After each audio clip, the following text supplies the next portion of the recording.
본 말씀을 통해서 지혜의 대결이라는 제목으로 하나님의 말씀을 증거하겠습니다. 아무리 유명한 스타 플레이가 있어도 결국 싸움의 승패는 벤치에서 나는 겁니다. 그 팀을 이끄는 그 감독과 그 코치진으로부터 나오는 전략과 그 전술을 따라서 경기가 운영되는 겁니다.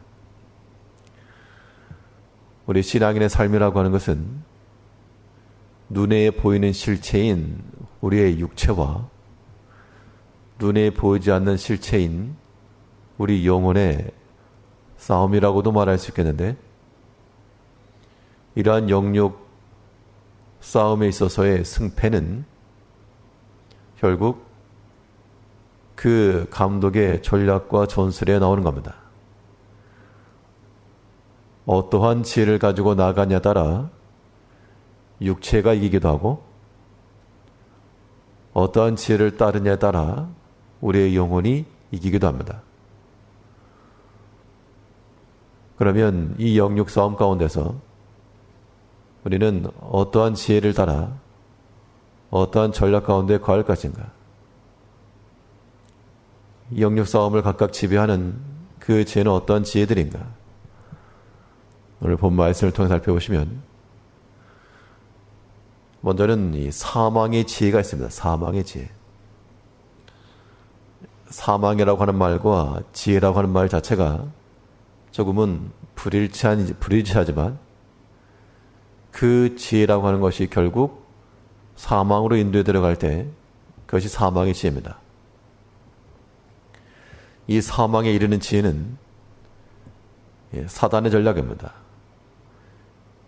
이 사단의 수뇌로부터 나오는 모든 전략은 다 사망에 이르는 것이다.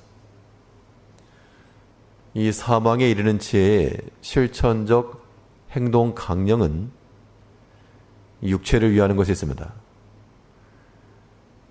사람이 땅에 속한 것, 육체를 위한 것, 자신을 위한 것, 여기에만 매몰차게 되면 바른 분별력을 잃어버리기 때문에 지혜를 따라 행하지 못하고 무지한 자가 되어서 결국엔 그에 이르는 바가 사망이라. 오늘 본문 16절을 보시면 명철의 길을 떠난 사람은 사망의 회중에 거할 것이라. 명철함이라고 하는 것은 지혜요, 또한 슬기로운 것을 말합니다. 근데 그 지혜를 떠나게 되면 사망의 회중이 된다. 자기 자신을 판단하고 평가하는 길은 자신의 주위를 보고 판단하는 겁니다. 내 주변에 어떠한 사람들이 있고 내 주변에 어떤 환경들이 있냐에 따라 그 사람의 현재 형편과 상황인 겁니다.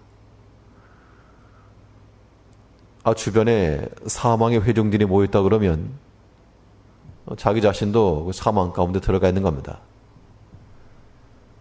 우리가 어떠한 큰 죄악을 범하거나 사람을 해하거나 그런 극악무도한 일을 행해서 내가 죄를 졌다, 그것만 육체를 따라 행하는 사망에 이르는 것이 아니요, 우리의 삶 가운데서 우리가 이 육체를 따라 자신의 욕심을 따라 눈에 보이는 것만 행하고 나가는 것, 그것이 다 무지하며 그의 결과는 사망의 회중에 이르는 길이라 그랬습니다.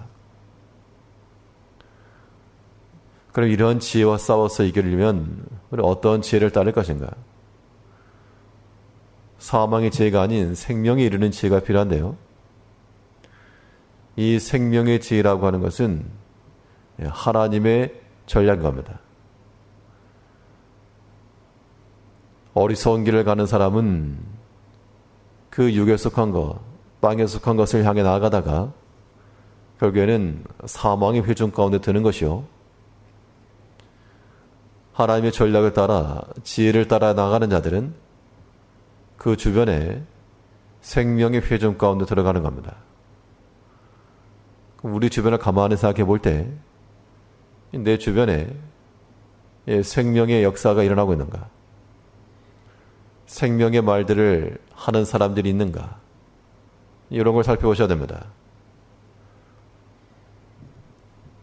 광야 백성들이 출애굽 이후 광야를 나왔을 때 장정만 60만 되는 그 많은 사람들이 다 일치된 마음을 가지고 약속의 땅을 향해 나갑시다.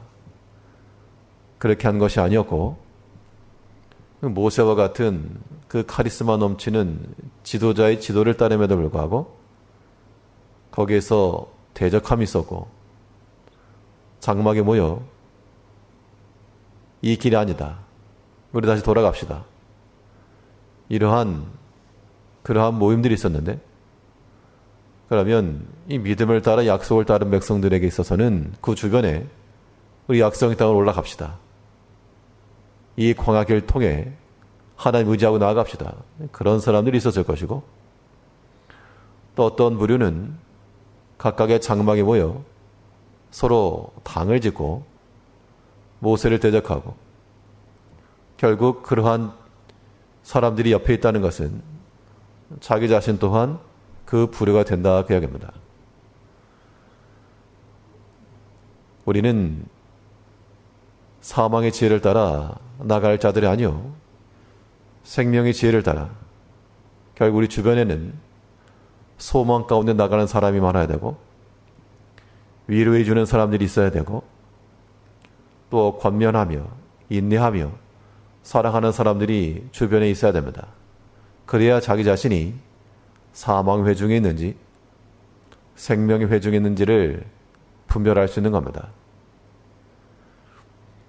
영육 간의 싸움인데 육체는 육체를 따라 행해 나갈 때 지혜롭다 말하지만 그 결과는 사망에 이르는 것이요 영은 눈에 보이지도 않는 그 영의 소욕을 따라 나가되 그 결말은 생명에 이르는 길입니다. 그러면 육체를 따라 행하는 것에 반대되는 측면에서 생명에 이르는 지혜를 이루기 위한 실천적 전략이 무엇일까? 하나님의 지혜를 따라 행하는 것은 하나님을 경외함에 따라 있습니다. 매사에서 우리 삶의 모든 순간순간들마다 우리가 사람의 지혜를 따라 사람을 두려워하는 마음을 가지게 되면 거기서 인본주의적 생각이 나올 것이지만 하나님을 경외하고 하나님을 두려워하는 마음으로 하나님께 전적 신뢰하고 나가게 되면 그의 모든 판단과 결정과 행함은 생명에 이르는 좋은 선택이 된다는 겁니다. 역의 승패에 갈리는 겁니다. 우리의 모든 순간들마다 모든 결정의 순간들마다 우리가 사람을 생각하고 육체를 따르고 자신을 위한 결정을 하게 되면 그 어리석음을 따라 사망에 이를 것이요 우리 하나님이 주신 그 마음을 가지고 생명의 길로 나가는 자들은 결국에 이긴다. 결국 우리는 어떠한 지혜를 따를 것인가 하는 겁니다. 세상으로부터는 그런 지혜들, 지혜라 보여지는 실상은 사망인 것들을 잘 분별해서 그런 것들은 커트해내시고 오직 우리 영혼을 강성케 하는 우리를 생명에 이르게 하는 그러한 말과 행실과 그러한 회중, 그러한 주변인들을 둠으로 우리가 실족하지 않고 이 생명 가운데 이르려 한다는 겁니다. 오늘 하루 가운데도 하나님의 그 지혜를 따라 하나님을 경외하고 사랑하고 존중하는 마음을 가지고 참으로 이기는 육체를 따라 행하는 것을 이기고 생명 가운데 들어가는 지혜로운 성도님들 되시길 바랍니다. 기도하겠습니다.